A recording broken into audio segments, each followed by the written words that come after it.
Selamat datang di pembuatan desain jembatan menggunakan aplikasi dan konstruksi jembatan tusuk gigi, mata kuliah pengantar rekayasa desain dari kelompok 16.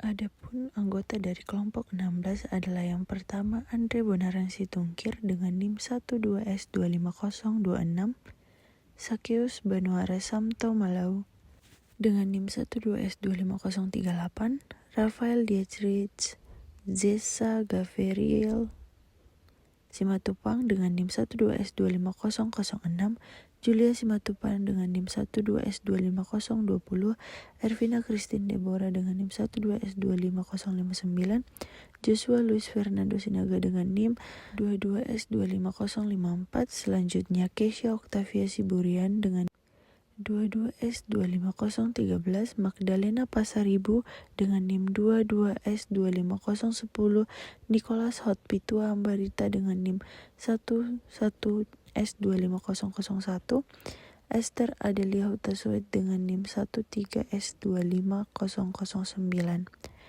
Selanjutnya, adapun latar belakang dari proyek pembuatan jembatan tusuk gigi ini adalah dalam dunia pendidikan modern, pembelajaran tidak lagi cukup hanya dengan mengandalkan teori dari buku teks. Pemahaman yang mendalam seringkali baru terbentuk ketika konsep-konsep abstrak diwujudkan dalam bentuk praktik yang nyata. Oleh karena itu, proyek pembuatan jembatan dari tusuk gigi hadir sebagai salah satu metode pembelajaran yang paling efektif dan komprehensif, terutama dalam jembatan ilmu, sains, dan seni merancang bangunan. Secara fundamental, proyek ini dilatar belakangi oleh kebutuhan edukasi untuk memahami prinsip dasar teknik sipil secara praktis. Seringkali, konsep seperti distribusi beban, gaya tarik atau tension, dan gaya tekan compression terasa sulit dibayangkan.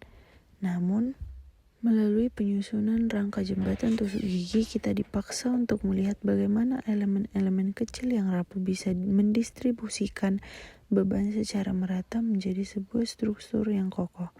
Proyek ini memvisualisasikan bagaimana setiap batang saling menopang agar jembatan tidak runtuh saat diberi beban.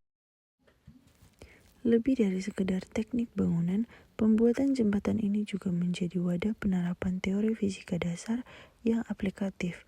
Ilmu mekanika dan hukum-hukum fisika yang selama ini hanya berupa rumus di papan tulis diubah menjadi sebuah model 3 dimensi nyata.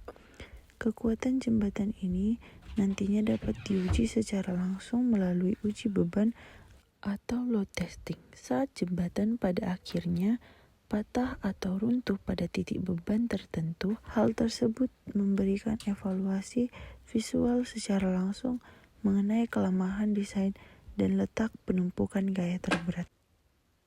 Di samping pemahaman teknis, latar belakang proyek ini juga sangat erat kaitannya dengan analisis efisiensi material.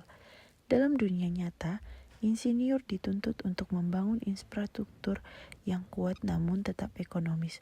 Tusuk gigi adalah representasi sempurna untuk material dasar yang terbatas, ringan, dan murah. Tantangan utamanya adalah merancang bentuk geometris seperti bentuk segitiga pada struktur trus yang mampu memaksimalkan rasio kekuatan terhadap berat, strength to weight ratio. Ini mengajarkan bahwa kekuatan struktur tidak selalu ditentukan oleh ketebalan bahan, melainkan oleh kecerdasan desainnya. Pada akhirnya, proyek ini tidak hanya mengesahkan kecerdasan kognitif, tetapi juga menjadi sarana keterampilan atau soft skill dan kreativitas. Merakit ratusan tusuk gigi dengan lem membutuhkan tingkat ketelitian yang tinggi, kesabaran, dan stabilitas tangan jika dikerjakan secara berkelompok. Proyek ini menuntut kerja sama tim, komunikasi, dan kompromi dalam menyatukan ide desain. Proses mengubah benda sederhana menjadi sebuah bangunan ruang arsitektural yang estetis sekaligus fungsional adalah inti dari inovasi.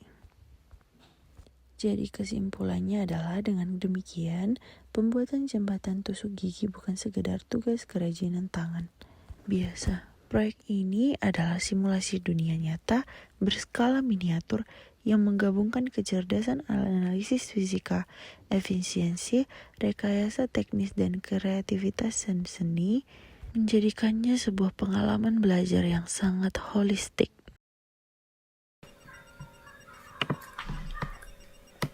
Jadi jembatan yang kelompok kami miliki akan saya presentasikan melalui aplikasi Bridge Designer. Di sini seperti inilah tampilan atau sketsa jembatan yang kelompok kami miliki. Nah, untuk alasnya kami membuat dua lapis yang disambung dengan garis silang untuk memperkuat alasnya. Lalu kami membuat tiangnya dengan zigzag. Lalu di tengahnya kami membuat sedikit pembeda dari yang umumnya kelompok-kelompok lain lakukan. Di sini kami membuat seperti ini karena jika kita membuat desainnya seperti silang ditambah lagi segitiga seperti ini, titik bebannya yang di tengah akan roboh. Nah, untuk pengujian jembatan kami akan saya lakukan. Di sini terlihat yang menjadi pusat bebannya itu di tengahnya. Nah, jika kita mengubah desain jembatan ini menjadi bentuk yang berbeda, yang seperti yang saya jelaskan tadi, menjadi zigzag juga di tengahnya, ini akan rubuh. Jadi sekian penjelasan mengenai desain jembatan kami. Terima kasih. Dari kelompok berapa? Udah itu aman aja.